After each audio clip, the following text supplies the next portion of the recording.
Welcome to MindBank Audios, where every listen makes your mind richer.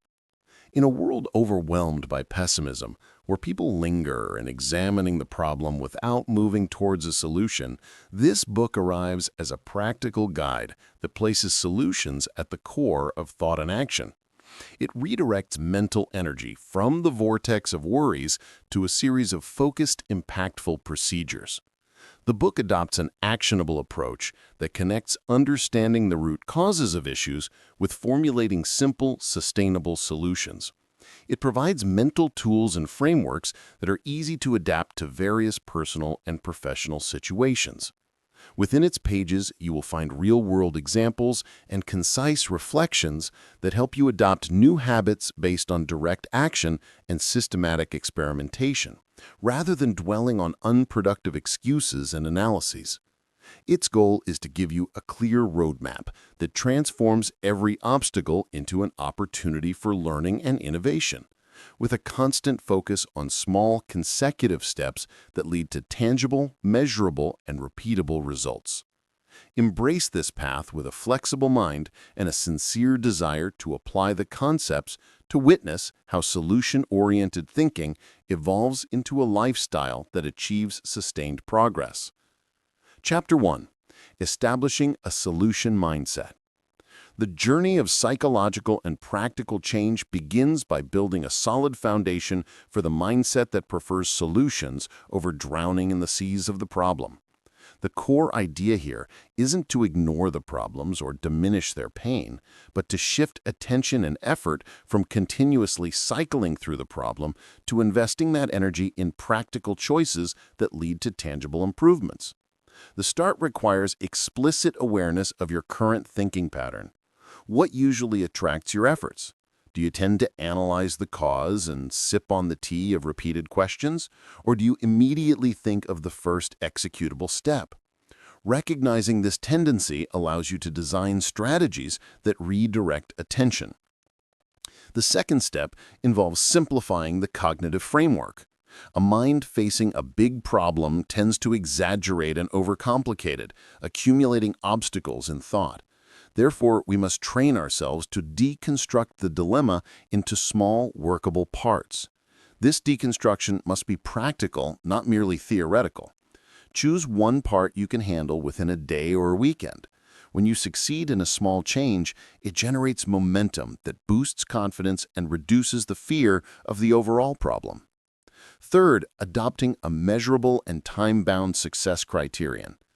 Many people define success in general, unquantifiable terms, which quickly extinguishes enthusiasm. Define what success means in the context of the solution with measurable steps, even if simple, like making a phone call or trying a different method for a limited time. These small steps are repeatable and generate data that can be evaluated and improved. Fourth, cultivating failure resilience. Solutions aren't always born from the first attempt. Instead of considering failure an end, consider it a learning experiment that provides information for a reset. Write brief notes on what worked and what didn't, and based on that, design the next attempt. This behavior turns the fear of failure into an engine for systematic experimentation. Fifth, practicing practical patience. Patience is not procrastination, but the discipline to follow the plan despite the lack of immediate results. Linking patience to small daily actions maintains continuous progress instead of futile waiting. Sixth, managing attention in the age of distraction. Attention is a scarce resource. Train yourself to allocate uninterrupted time slots to work on only one solution. Use a timer if needed, and make the focus period short and intense, then rest. Finally, building a solution-oriented support network. Share your progress with someone who has a practical mindset, ensuring that exchanges revolve around actionable steps, not just mutual complaints. This network enhances the practical likelihood of commitment and continuous improvement. Chapter 2. Converting energy into actions. The key to success in solution thinking lies in the ability to convert psychological energy into specific, continuous actions. Many people have great visions and brilliant ideas, but few are the ones who turn those ideas into a productive routine. The start is to formulate a solution-oriented to-do list. This isn't a traditional list full of burdens, but one that includes small, direct steps leading toward the goal. A practical example is transforming the feeling of anxiety about a project into 3 daily actions that can each be completed within half an hour. The first is identifying the most critical technical or logistical obstacle. The second is testing a simple solution for it. The third is evaluating the result and recording what was learned. This daily cycle lowers the resistance to starting and increases practical learning. Second, adopting a system of small, repeated experiments.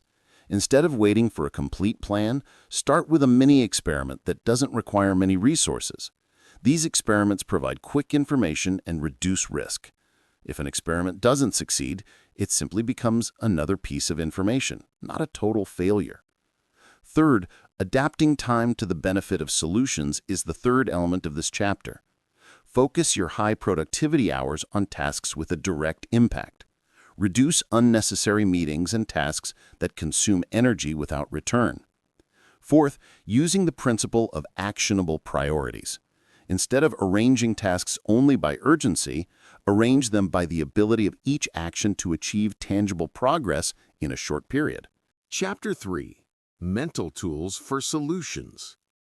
Smart work requires mental tools that simplify thinking and make it actionable. In this chapter, we present a set of practical tools anyone can adopt and practice. The first tool is the guided question framework. Instead of asking general questions about the cause of the problem, ask, what can be done now with tangible steps? This shift in phrasing instantly changes attention toward the solution. The second tool is the graduated obstacle map. Draw the main obstacle, then break it down into treatable sub-obstacles. This map helps visualize the leverage points that require the least effort for the biggest change. The third tool is the 3 alternatives principle. For every decision, set 3 simple alternatives, then choose the most immediately actionable one. This limits the paralysis caused by too many choices. The fourth tool is the simplified measurement rule. Choose a simple metric that can be updated quickly to reflect your progress. There's no need for complex indicators that might delay action. The fifth tool is the small commitment technique. Commit to one simple daily action for a continuous period, such as 15 minutes of focused work. Consistency here is more important than quantity. The sixth tool is the quick review timer. After every attempt or experiment, take a brief moment to answer 2 questions. What worked? And what will I change in the next attempt? This rapid cycle facilitates the refinement of solutions.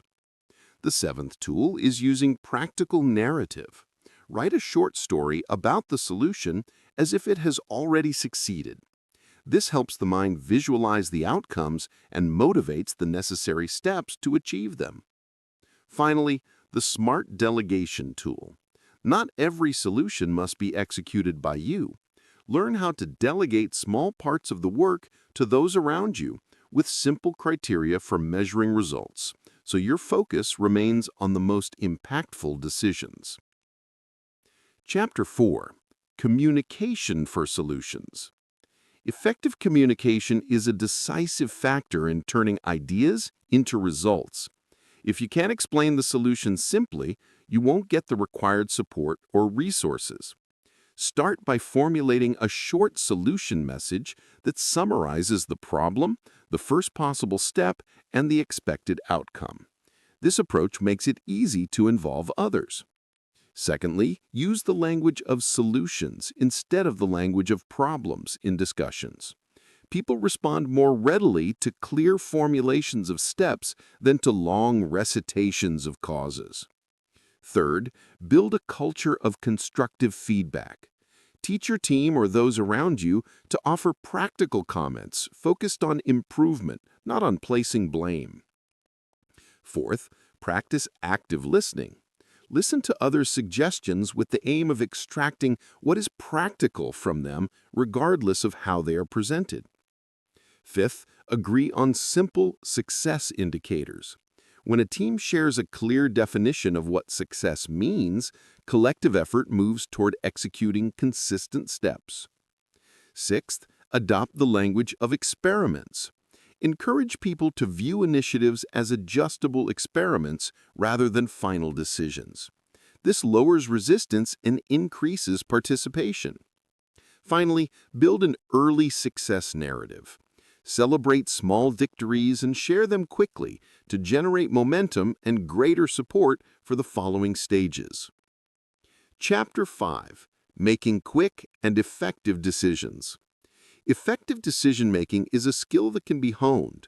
A quick decision doesn't mean impulsivity, but gathering the minimum necessary information and acting.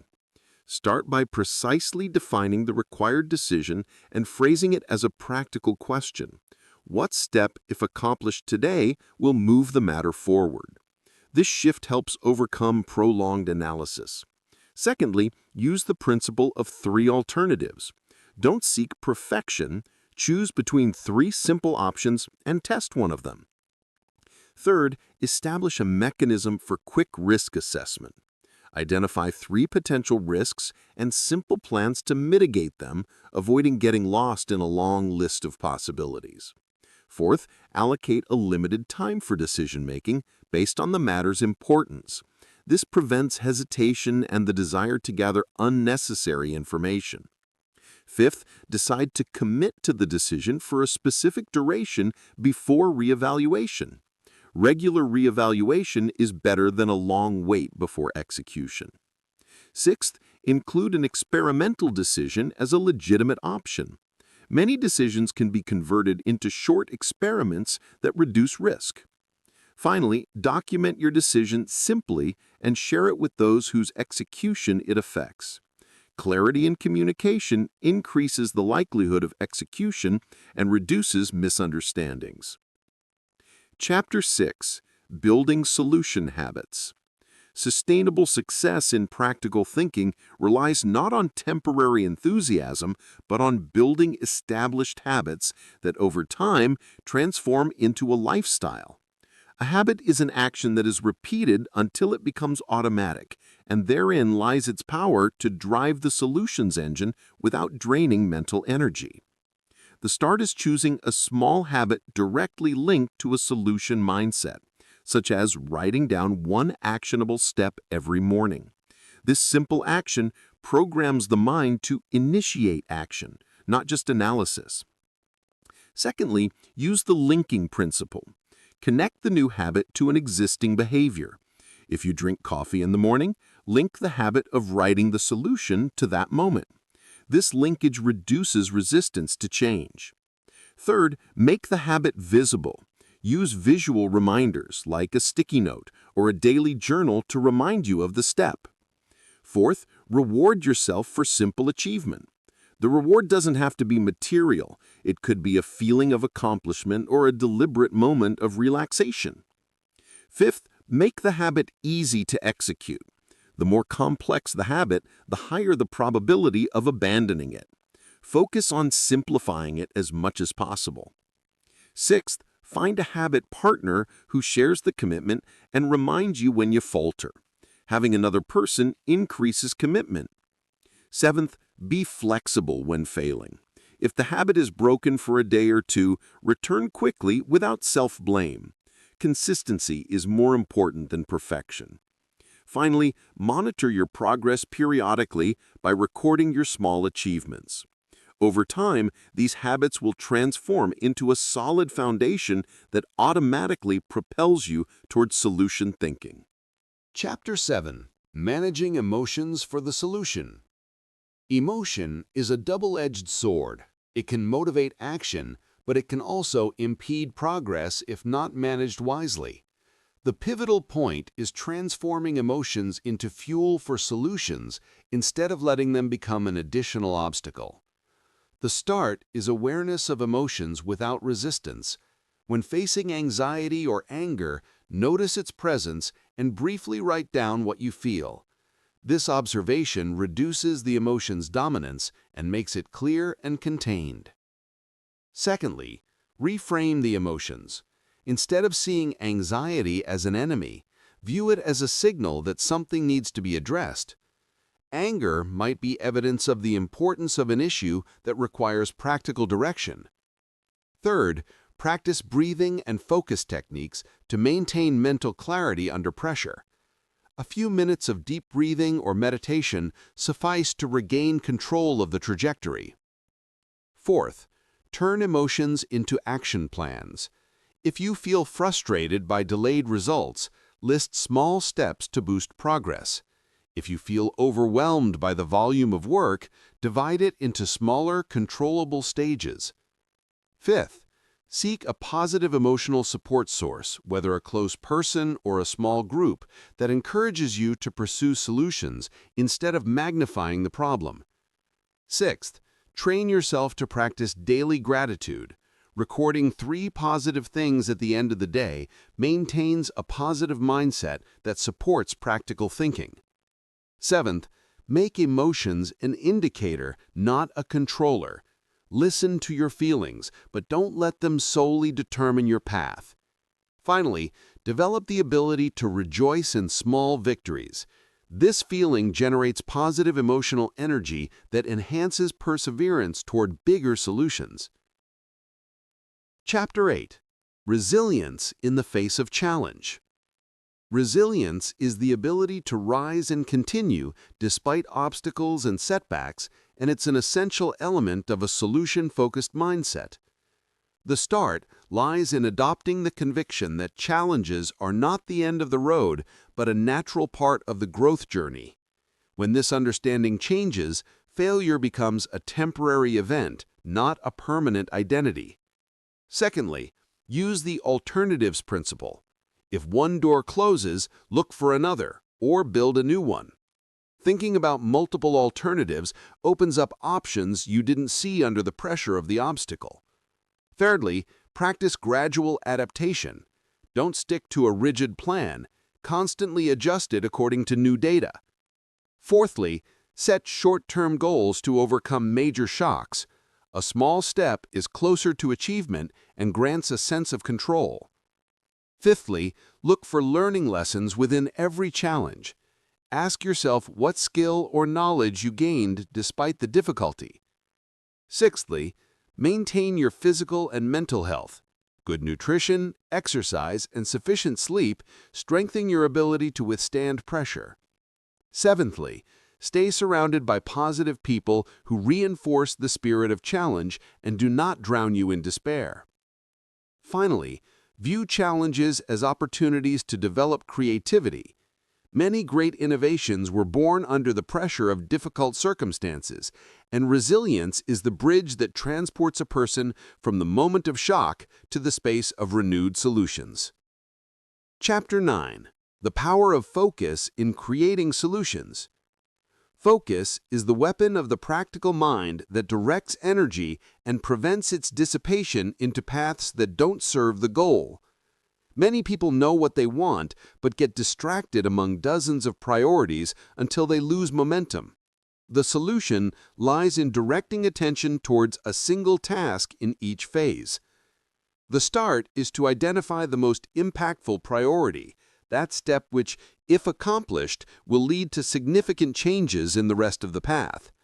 Writing this priority down on a paper in front of you every morning programs the mind for it throughout the day. Secondly, practice the short focused session technique where you allocate a specific time ranging from 20 to 40 minutes to concentrate on the task without interruption, followed by a short break, then return. Thirdly, eliminate external distractions like the phone and unnecessary notifications, as these barriers steal attention and break the flow of work. Fourthly, train the mind to regain attention when wandering by gently reminding yourself and redirecting attention to the main task without self-blame. Fifthly, use mini lists of no more than 3 daily steps. This maintains focus and prevents getting lost in unnecessary details. Sixthly, Link focus to small rewards, such as an enjoyable break after successfully completing a work session. Seventhly, review what was achieved at the end of the day to reprogram the mind that success is a natural result of focus. Finally, build the habit of focus as a daily skill that grants you continuous power to find solutions with minimal effort and in the shortest time. Chapter 10. Creativity as a methodology for solutions. Creativity is not a luxury, but an essential tool for innovating new solutions when traditional methods fail. The start lies in freeing the mind from conventional thinking. When facing an obstacle, write down 10 solutions, no matter how strange or unrealistic they seem. This exercise opens unexpected doors. Secondly, use the idea merging technique, such as combining two different methods to solve a problem and producing a third, more effective model. Thirdly, seek inspiration outside the usual field. Solutions to business problems might come from lessons in art, nature, or sports. Fourthly, practice individual and group brainstorming regularly to increase the diversity of proposed solutions. Fifthly, grant the mind sufficient periods of rest, as creativity grows in moments of stillness, not during times of continuous pressure. Sixthly, keep an idea notebook and record any new thought, no matter how simple. It might be the seed of a great solution later. Finally, accept the idea of trial and error as a natural means of creativity. Continuous testing turns a theoretical idea into a practical solution. Finally, turn creativity into a daily practice by asking yourself a simple question every morning. What new way can I try today? Chapter 11. Practical Planning for Solutions. Planning is not a sheet full of wishes, but the conversion of vision into steps defined by time and tools. The start is to define the goal very clearly, then divide it into small stages. The first stage must always be actionable within 1 week to generate an immediate sense of progress. Secondly, prioritize according to the rule of impact and ease.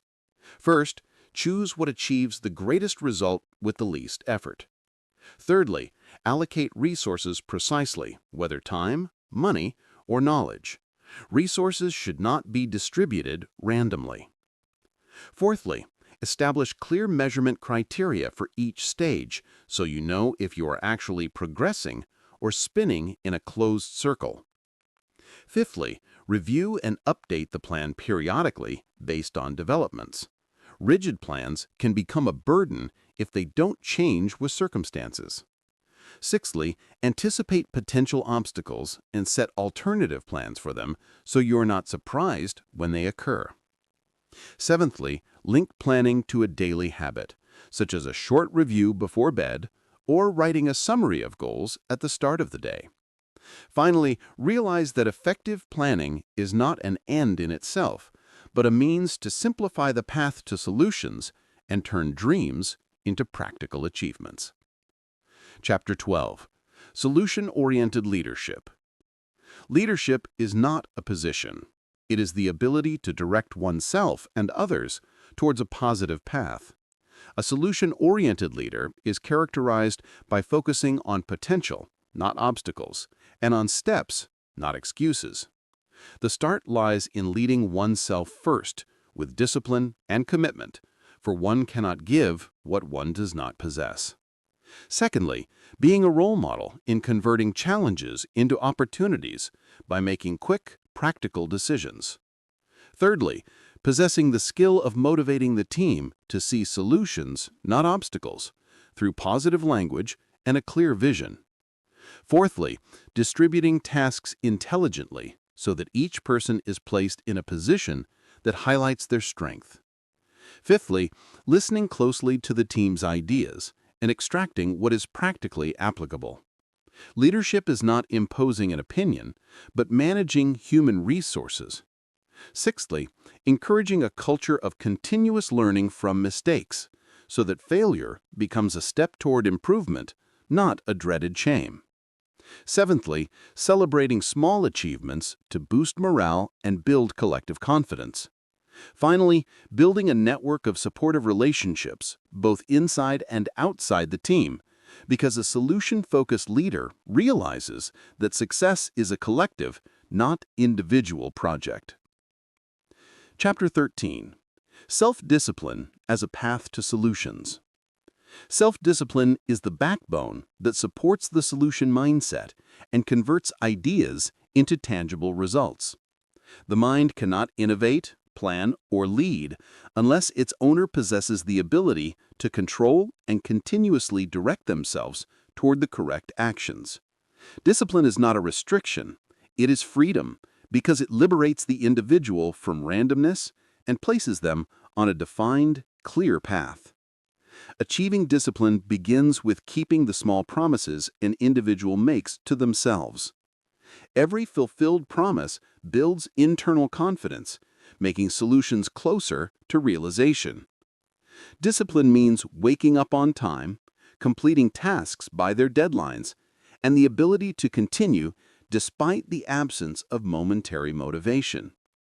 Many wait for inspiration or a good mood to start, while the disciplined start and continue until inspiration is born from the work itself. Discipline strengthens the will and makes the individual more capable of facing obstacles because they treat solutions as a daily routine, not a temporary exception. To consolidate discipline, the individual needs clear systems, such as a defined daily schedule, progress tracking tools, and a habit of self-accountability at the end of the day. Discipline is also closely linked to energy management. The disciplined individual cares for their body and mind to ensure continuous capacity for production. Self-discipline is not the restriction of freedom, but the only path to continuous solutions. Chapter 14. Internal motivation and commitment to solutions. Internal motivation is the hidden fuel that distinguishes between those who start the path to solutions and quickly stop, and those who continue until they reach the goal. Internal motivation stems from the clarity of the reason that drives the individual to seek the solution. If the reason is strong and connected to the individual's deep values, continuing becomes much easier. An individual must constantly ask themselves, why do I want to solve this problem? What will I gain from reaching the solution?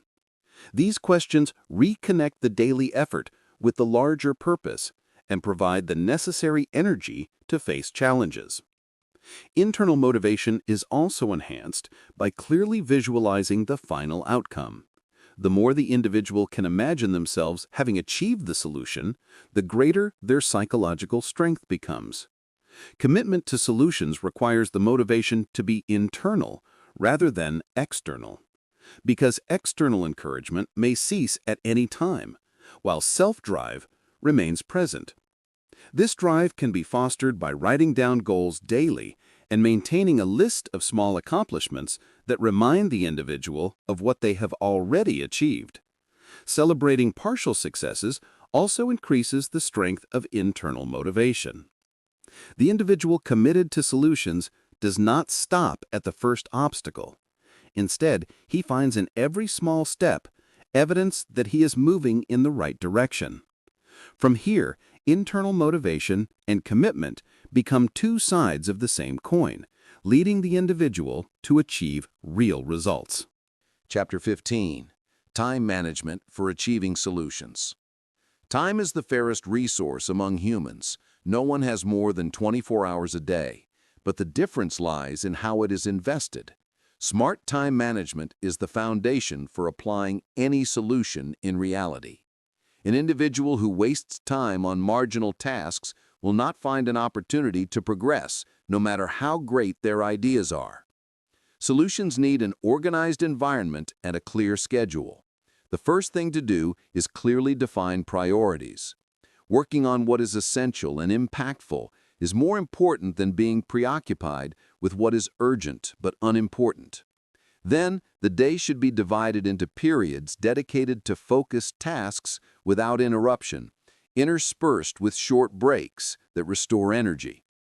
Time management also means saying no to what doesn't serve the goal. Secondary tasks and unnecessary commitments steal the individual's opportunity to focus on solutions. Using simple tools like planners or applications also helps track progress and avoid distraction.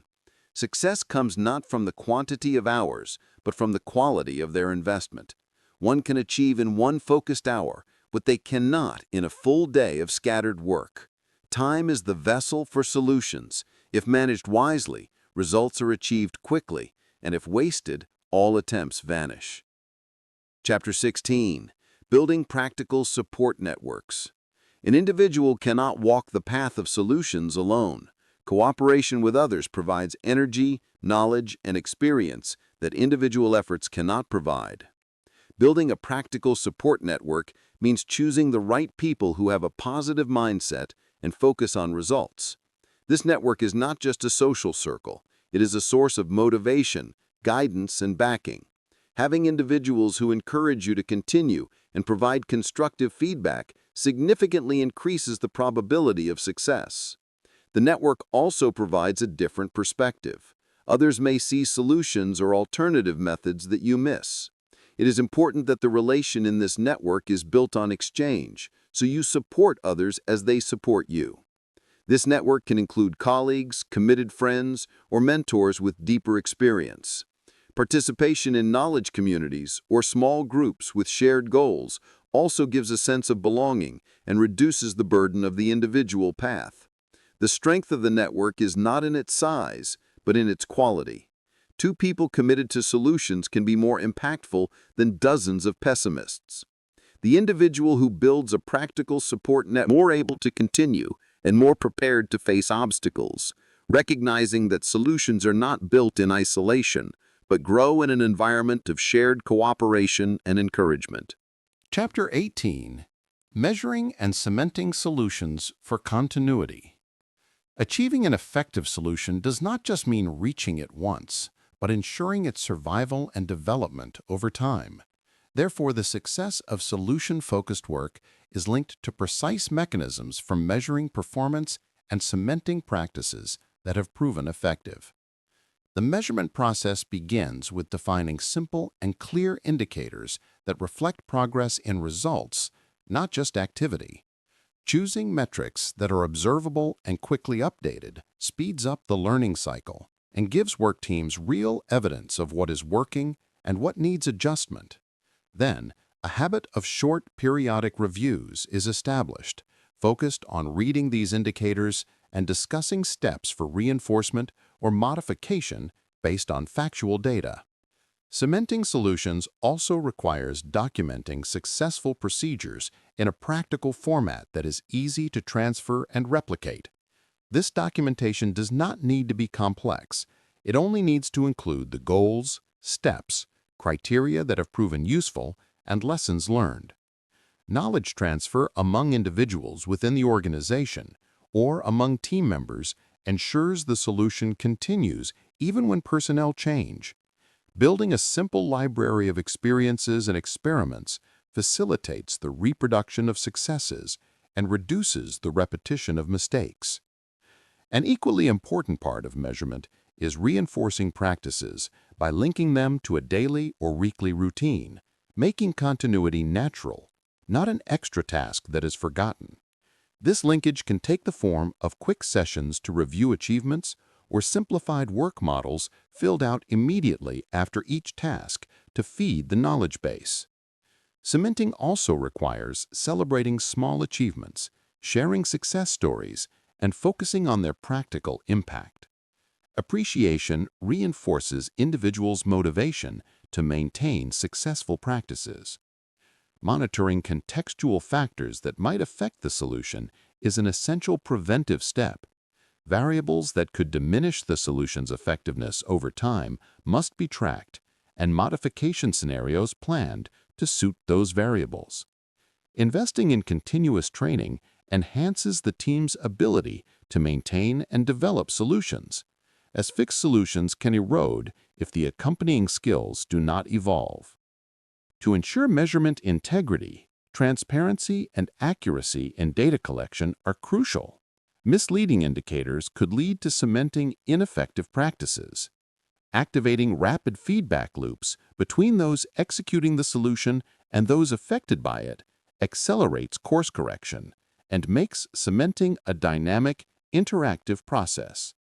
Finally, cementing must be viewed as a transition stage to an organizational culture that relies on continuous verification and periodic improvement, where the solution transforms into an adaptable institutional habit rather than a temporary procedure.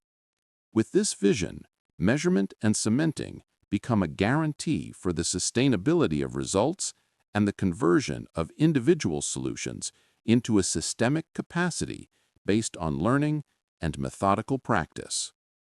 Chapter 19. Converting partial successes into an integrated system for solutions.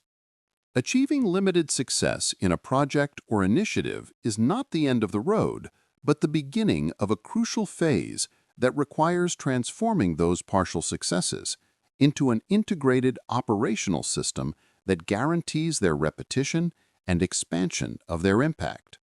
The ability to convert a small achievement into an adopted methodology depends on gathering the lessons learned in a practical and applicable format, and then converting these lessons into mechanisms and routines that work automatically or semi-automatically within the individual, team, or organization. The start is to cement the procedures that have proven effective so they become part of the daily workflow, not just work done when needed. This cementing requires a clear description of the steps, specifying responsibilities and simple criteria that measure commitment and quality of execution. When the practice is repeated in a specific time frame and with clear conditions, it becomes an institutional or individual habit that is hard to abandon. In addition to documenting the steps, converting success into a system requires establishing continuous training mechanisms to generalize solution-related skills.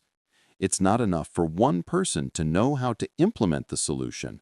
There must be the ability to quickly and effectively transfer knowledge to others through short training sessions, brief practical materials ready for immediate use, and experience-sharing platforms. Linking practice and knowledge creates a continuous learning cycle where procedures improve with every repetition based on factual observations. The solution results should also be linked to simple rewards or recognitions that enhance motivation to maintain effective behaviors. The reward is not necessarily material. It can be a quick acknowledgement of the effort or sharing a success story within the team, reinforcing the positive aspect and making repetition desirable. A significant part of the conversion process is measuring the actual cost of the solution relative to the achieved benefit, because sustainability requires solutions to be resource efficient. Every successful practice must be evaluated under a sustainability lens. Does it require vast resources that make it non-repeatable, or is it simple and flexible enough to expand? Answering these questions clarifies the options for adoption, modification, or abandonment. Mechanisms should also be designed to address objections or barriers that may obstruct the expansion process, as what worked in a small circle may face contextual variations during expansion. This requires creating modified versions of the solution that suit different environments while maintaining the core effectiveness. The transition from partial success to an integrated system also involves creating a structure for continuous evaluation based on simple, direct indicators that measure performance and results. These indicators do not need to be complex. They must reflect the actual changes that matter to stakeholders and allow for quick decisions to adjust. Linking measurement and adjustment transforms the system into a living, evolving entity, not just a set of static procedures. Finally, maintaining openness to change and fostering a culture of experimentation ensures the system doesn't become bound by routine, but remains amenable to improvement. Chapter 20. Expansion and long-term impact of solutions. Producing a local solution and succeeding within a limited scope opens the door to a pivotal question regarding expansion and achieving long-term impact. Thinking about expansion requires a strategic perspective that links the original goal with the ability to adapt to new contexts. It also requires a clear vision of the outcomes intended for generalization and the extent of the expected benefit when the scope of application widens. When considering expansion, the core elements of the solution that cause its impact must first be identified. These elements must be preserved when transferring the solution to other contexts, while subsidiary elements may need modification to suit the particularity of the new environment. This distinction helps those in charge of expansion focus on the core effectiveness instead of literally copying every detail. It is also essential to adopt a gradual approach to expansion, starting with replication experiments in similar contexts, then expanding to more diverse environments based on measurable results. This strategy reduces risks and allows for systematic learning before betting on a broad generalization unsupported by data. Effective expansion requires support structures, including training those who implement the solution in new locations, a knowledge transfer system with simplified reference tools, and an evaluation system that allows for performance comparison and lesson extraction. Expansion also necessitates the allocation of financial and methodological resources to ensure continuous support in the early stages until the solution is entrenched in local practice. Equally important is building local alliances and partnerships that help adopt the solution more quickly. Local partners possess a better understanding of cultural and logistical obstacles and enhance the chances of modifying the solution rapidly and effectively. Expansion is also an opportunity to innovate new ways to measure long-term impact, as sustainable change requires indicators that measure behavioral and structural transformations, not just temporary activity. Therefore, advanced measurement indicators should be introduced to understand how the solution has affected things over time and whether its results are sustainable without continuous support. Thinking about long-term impact also requires attention to factors that could lead to the fading of results if not protected, such as changes in the work environment, lack of training, or the absence of incentives. Building maintenance and update plans for solutions ensures they become part of the system instead of temporary initiatives. We hope today's audiobook added value to your journey and left a positive mark on your thoughts. At MindBank Audio, our mission is to inspire, guide, and help you grow every day. If you enjoyed this, make sure to hit subscribe and become part of the MindBank Audio family. Together, we'll keep building richer minds.